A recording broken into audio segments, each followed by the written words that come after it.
ভণ্ড বাউল আল্লাহর শানে বেয়াদবি করছে, শুনছেন? এইরকম বেয়াদবি আমার আত্মহত্যা করতে মন চায়, সহ্য হয় না,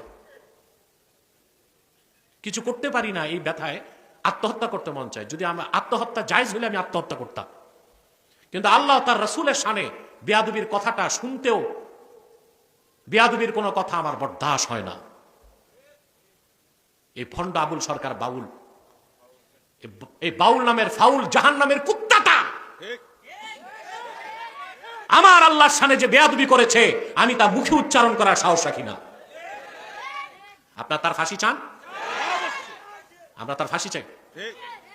ভণ্ড ফরহাদ মজহার, ও আস্তিক কি নাস্তিক আমি জানি না, তবে ফরহাদ মজহার মুসলমান না, কাফের। সে হুমকি দেয়, আবুল রে গ্রেফতার করা মানে আমাকে গ্রেফতার করা। বেটা ফরহাদ, তুমি কোন বাংলাদেশে?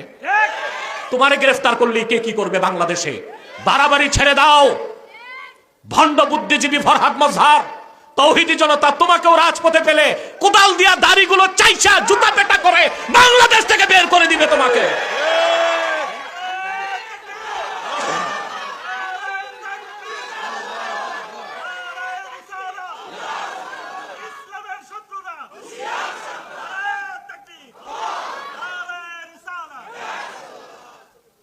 বলে আবুল জুলাই আন্দোলনে আমাদের পক্ষে ছিল, জুলাই আন্দোলনের পক্ষে ছিল তো সমস্যা কি? জুলাই আন্দোলন কি করে সব মুসলমান হয়ে গেছে? আন্দোলন করতে এখন থেকে দেশ বিক্রির ব্যবস্থা হয়েছে। আল্লাহর শানে এত বড় বেয়াদবি, তাকে তো প্রকাশ্যে তাকে করা জায়েজ, ভণ্ড বাউলকে। অথচ হুমকি দিচ্ছে নাস্তিকরা, বামরা, আর কথিত ভণ্ড বুদ্ধিজীবী ফরহাদ মজহার, তাকে ছাড়তে হবে।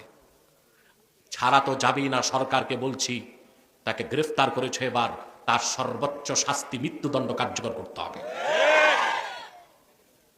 এখন আসেন, এই কথিত কিছু ইসলামপন্থী কিছু মৌলবী, মোটা মাথার মৌলবী আছে কিছু, জোর সব গলায় আর তলায়, মাথায় কোনো জোর নাই। এরকম মৌলবী আছে যে চিনেন বাংলাদেশে? এইসব মৌলবী আর কথিত ইসলামপন্থীরাই ফরহাদ মজহারকে মাথায় তুলছে। আজকে ফরহাদকে ধরো না কেন?